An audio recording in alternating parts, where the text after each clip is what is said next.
The great civilization of ancient Egypt, with its dramatic spectacle and mystery, has always fascinated me. I've been travelling the country to explore some of the intriguing stories that have emerged from this historic land. In this programme, my journey takes me the lengths of the country to find out what brought this remarkable civilization to an abrupt and tragic end.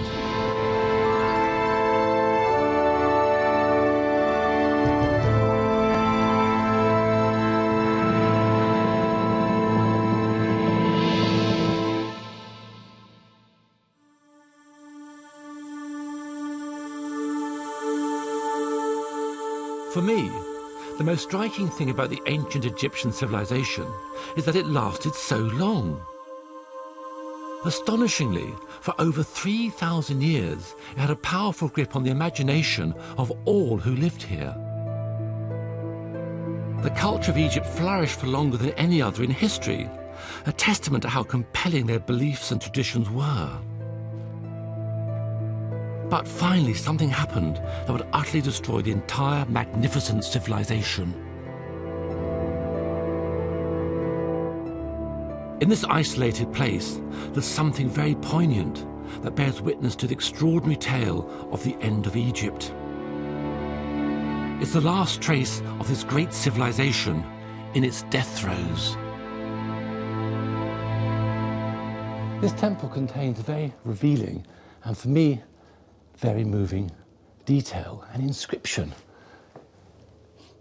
This is the last hieroglyphic inscription made in ancient Egypt. Our ability to read such inscriptions was lost for nearly 2,000 years. After the priests left this temple, the entire culture, language and traditions of ancient Egypt died.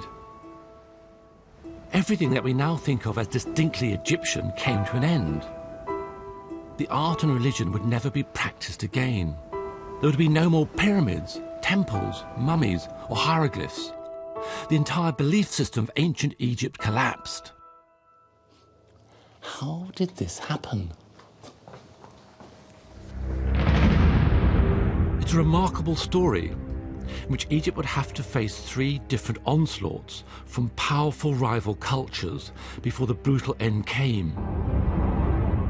Incredibly, Egypt's ancient traditions would survive the first 2 onslaughts almost intact. But the third, the last, would finally bring it down. The story begins here in the north of Egypt on the Mediterranean coast, where the first of these 3 onslaughts began in the 4th century BC. It came from the Greeks, one of the few civilizations with a culture powerful enough to rival that of ancient Egypt.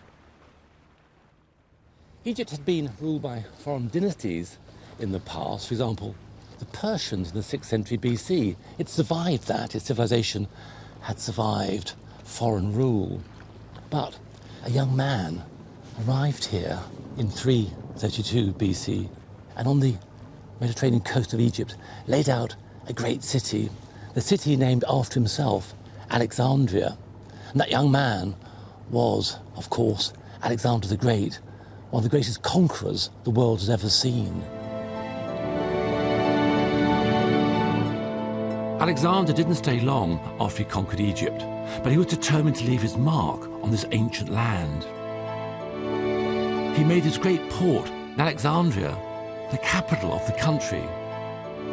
And into this magnificent city flowed all the new Greek ideas.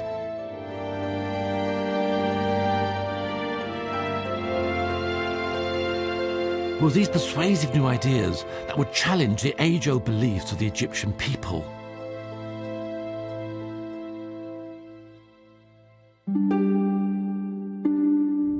After Alexander, a Greek dynasty, the Ptolemies, ruled Egypt for 300 years.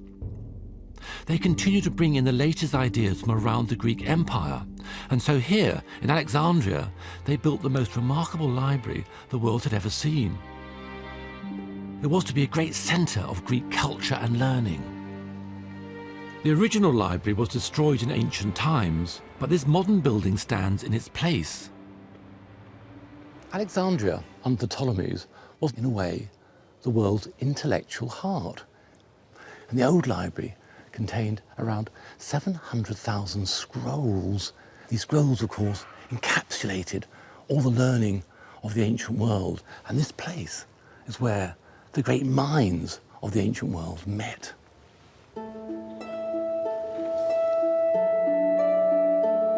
Because the Ptolemies believed in the superiority of their own culture, they were determined to make the Egyptian city a centre of Greek learning. And so they filled the library with the works of the famous Greek philosophers and scientists. Aristotle, Plato, Sophocles, and Pythagoras lined the shelves. One might think that some of these new ideas would have tempted the Egyptians to abandon their old beliefs, but they didn't. The Egyptians went on practicing their ancient religion just as they had for thousands of years. Instead, the Greek rulers themselves began to be seduced by the mystery and magic of ancient Egypt.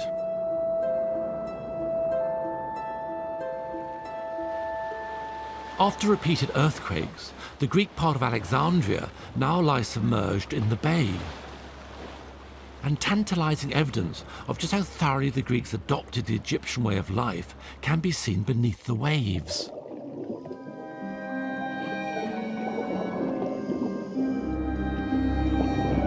Amongst the mysterious remains of the great palaces built by the Greek Ptolemies are sphinxes and hieroglyphs, and magnificent statues of the Egyptian gods. These Greek rulers had clearly embraced Egyptian culture and religion.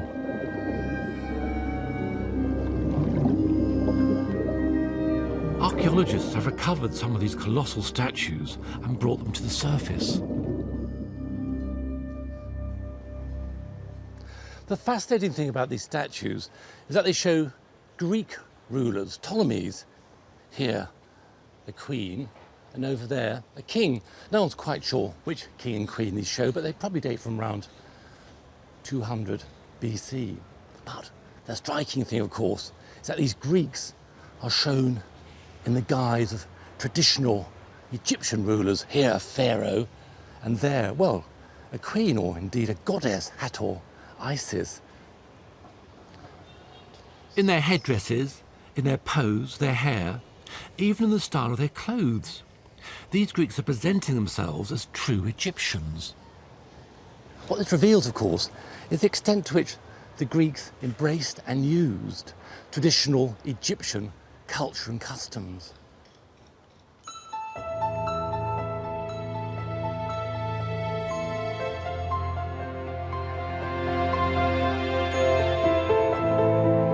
Even after Greek ideas, language and beliefs came flooding in, the culture of ancient Egypt withstood it all and continued to thrive.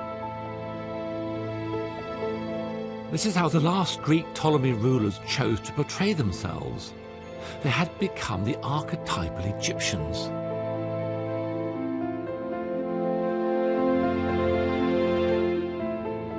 This is the great Queen Cleopatra. Despite her Greek blood, she is perhaps the best symbol of the survival and victory of the Egyptian way of life. She wore the robes of the Egyptian goddess Isis, built temples to honor the Egyptian gods, and she even mastered the art of writing hieroglyphs. And according to legend, she even died like an Egyptian. In 30 BC, in one of the great romantic stories of all time, Cleopatra killed herself after the death of her lover, Mark Antony. Famously, she took a snake, an asp, and held it to her breast. It bit her, and she died of its poison. But the manner of her death is so revealing. An asp was sacred to the old gods of Egypt. It was a sign of eternity. So in her death, in a way, Cleopatra was reborn among the old gods of Egypt, and she lived and lives for eternity. It's clear from the story of Cleopatra that the age-old Egyptian beliefs were not destroyed by the invasion of Greek ideas. In fact, Egypt's ancient art and religion survived virtually intact. and continued to dominate the lives of the people of this land. But how would it survive the next cultural invasion from a civilization bent on world domination? The Romans. When the Roman army marched into Egypt in 30 BC, they were determined to make this great land a mere province of the Roman Empire. And they stamped their powerful presence on Egypt, not through the introduction of new ideas, as the Greeks had done, but by bleeding the country dry. Here, in the Roman quarter of Alexandria, you get a real insight into Roman rule in Egypt.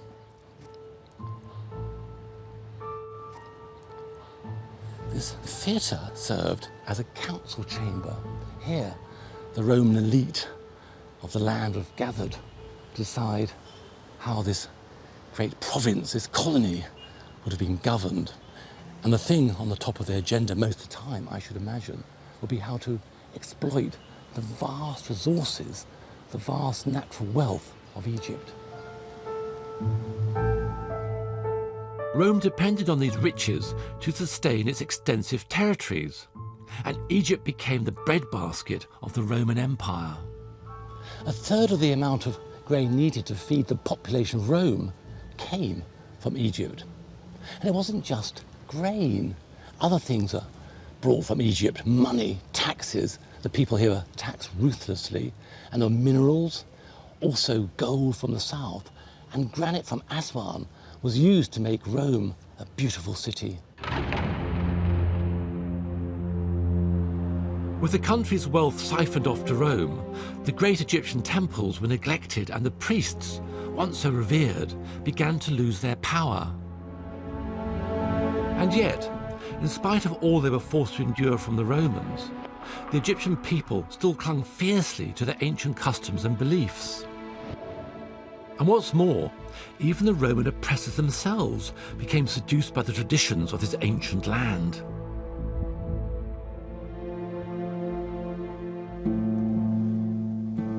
Beneath the foundations of Alexandria is a labyrinth of catacombs where the Roman dead were once buried. Here, you can see how the Roman settlers, just like the Greeks before them, embraced ancient Egyptian customs and adopted the Egyptian gods.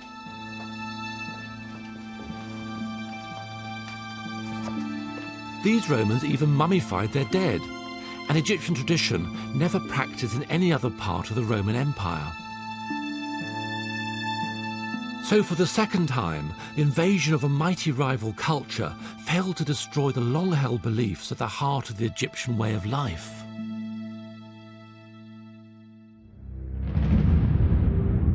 But then came the third and final assault on the Egyptian civilization. It was a threat unlike any that had come before, and it would prove too powerful to resist.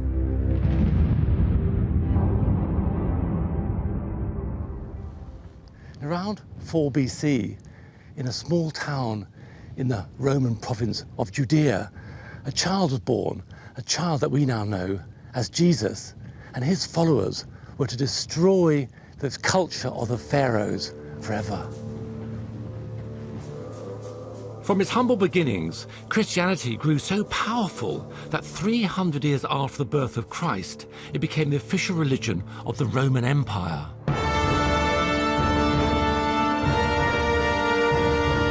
As Egypt was a province of Rome, Christianity would now be imposed on the Egyptian people. This cathedral, in the heart of Alexandria, is built on the site of the very first church in Africa. And it was from here that Christianity began its relentless march through Egypt.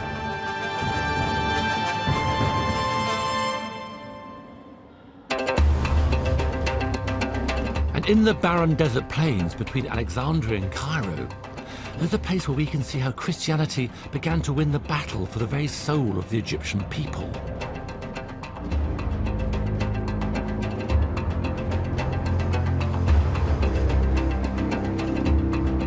Born out of the remote solitude of the Egyptian deserts were the world's first monastic communities. And you can still find monks out here in the desert worshipping at one of the earliest monasteries in the world.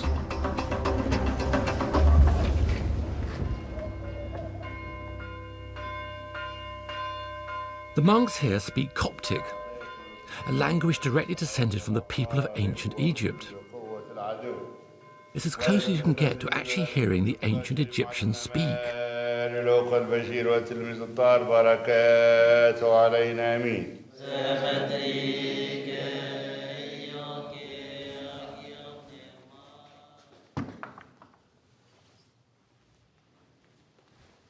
This church offers an insight into the early years of monasticism, simplicity, frugality, solitude, prayer. A very, very powerful place indeed. Beautiful, in fact. This place also offers an understanding of the early years of Christianity in this land, how it managed to triumph over the old religion. For Christians, there was only one God. The Greeks and the Romans before had been able to blend their many different deities with those of ancient Egypt. But Christianity could not tolerate other beliefs. Old gods were regarded as non-existent or perceived as devils. But surprisingly, in spite of their hostility to the old Egyptian pagan gods, Christians actually borrowed some of the ancient Egyptian religious practices.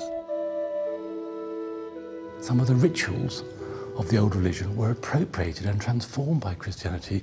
Even the idea of solitude in a desert, in a monastery, that was an idea from Ptolemaic times, priests going off alone to meditate. And in this way, von sees what's going on here. It's fascinating. Their ideas are taken, transformed and robbed of meaning. And in that way, the old ideas, the old gods are finally defeated.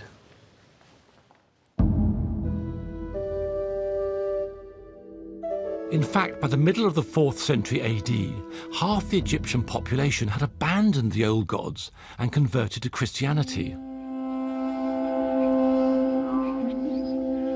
500 miles further south, there's an ancient Egyptian temple where we can see exactly what happened to the old sacred sites as the Christians grew in power and influence. As this new religion swept through the country, the temples built to worship the pagan gods were attacked and destroyed.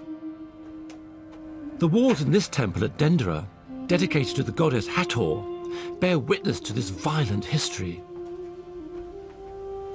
The columned hall is in a wonderful state of preservation. The only serious damage was done to it in the 4th or 5th century AD by the Christian Copts who attacked it in a sort of frenzied manner. The heads of the goddess Hathor up there, she's been damaged horribly, the face is hacked away, and on this wall in front of me, every image has been chiselled. The bodies, the faces, they've gone. Hieroglyphs left alone, even the hats left alone, but the bodies have gone. Clearly the Christians perceive these as incarnations of the devil, as sort of pagan idols to be eradicated. The result now is devastating, really. Beauty, history, destroyed in a frenzied fundamentalist attack.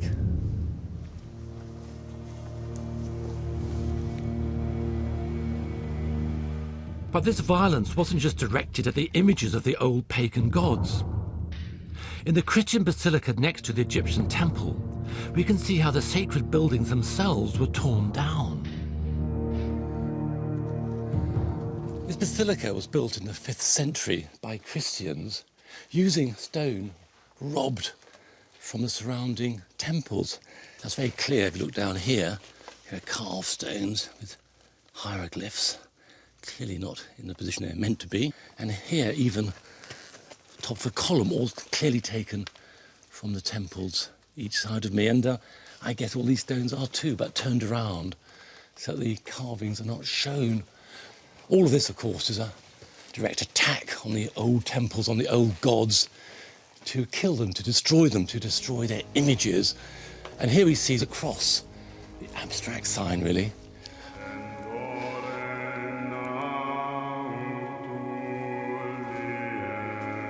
And in here, the dove of peace.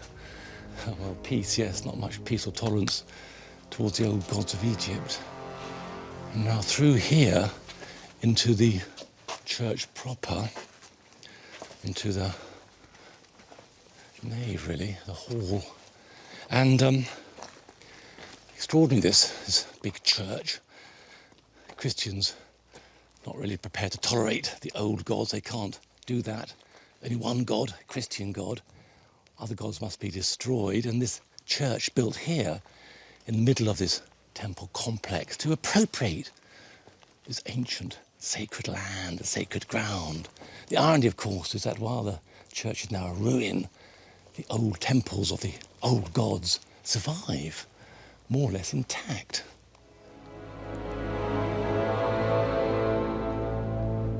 The very stones of monuments like these tell the dramatic story of how Christianity conquered Egypt, stealing from the sacred temples to build their own churches and vandalizing the images of the ancient gods.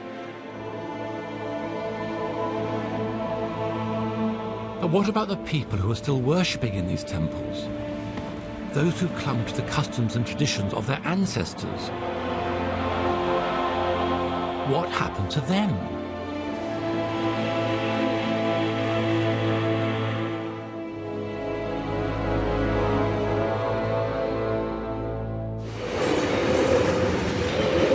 These people, still loyal to the ancient gods, sought refuge further and further south, until there was only one place left for them. And that's where the story ends. I'm going to a place that's beautiful and once most sacred to the old gods of this land, and which played an important, indeed poignant role in the history of Egypt.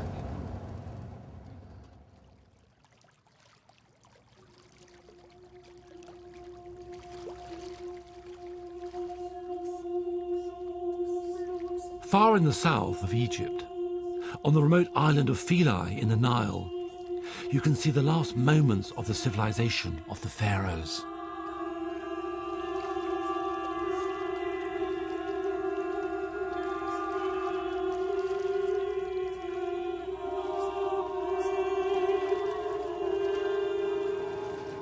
Here, on this temple behind me, on this small island in the Nile, became the last bastion of those faithful to the great ancient deities. This island was dedicated to Isis. She was meant to protect this land, but eventually even this bastion succumbed to the march of Christianity.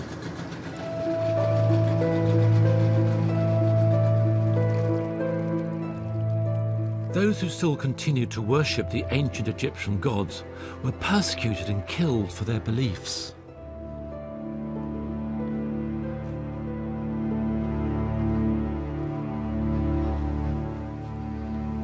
This remains a magical, sacred place.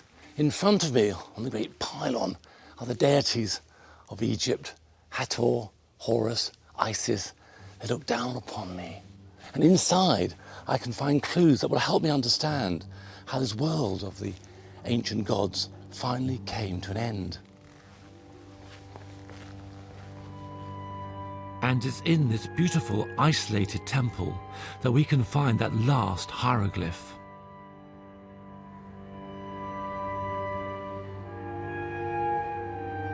For me, it's one of the most moving things I've seen in the whole of Egypt.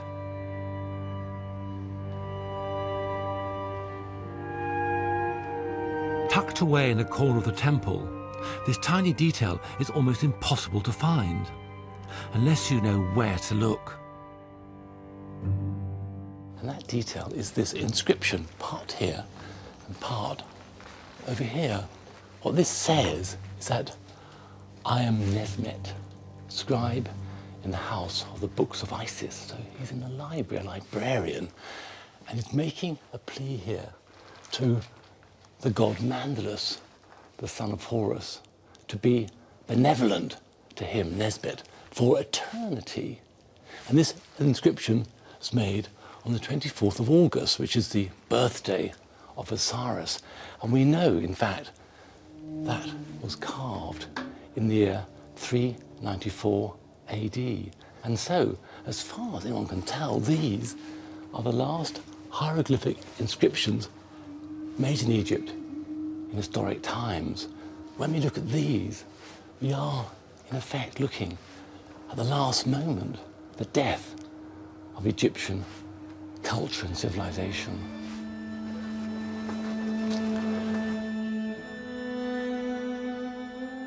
Priests were the only ones who could understand this archaic language. When they were forced out of this temple, their knowledge was lost and forgotten.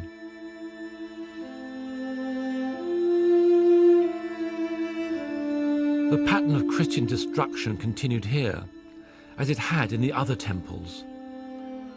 Up here is Hathor Isis, but she's been literally sort of scratched to death, gouged out, removed from the surface of the building. Quite terrifying, the violence of this sort of clawing action. And up here, there's an inscription that reveals more about all this. It's written in Greek, put up here by the Coptic Christians. It congratulates those people that committed this vandalism on the building, saying this great structure has been well cleansed of the images of the pagan gods.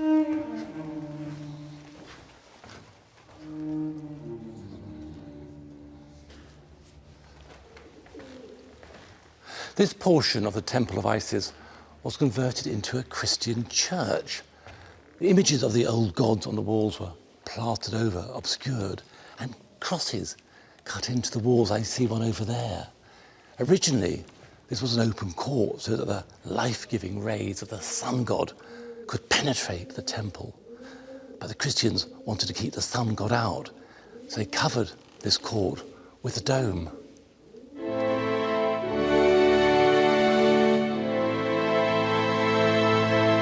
The ancient Egyptian civilization had created the magnificent pyramids at Giza, the spectacular tombs in the Valley of the Kings, and the treasures of Tutankhamun. The scale of its achievements were unsurpassed, set in stone on the walls of its remarkable monuments. This culture and tradition had flourished and evolved from the banks of the Nile for over 3,000 years. Yet it took only hundreds of years for Christianity to finally destroy it. Of course, Egypt had lost political independence in the past, but its culture had always survived. But now, thousands of years of cultural continuity staggered to an end. It's absolutely tragic, really. The destruction was awful. The destruction of a way of life, a culture, a civilization, a religion. But strangely, coming to Egypt, one's aware that all is not dead. These temples, these mansions of the millions of years, attract people in their thousands still. One feels, in a way, that the old gods are still alive.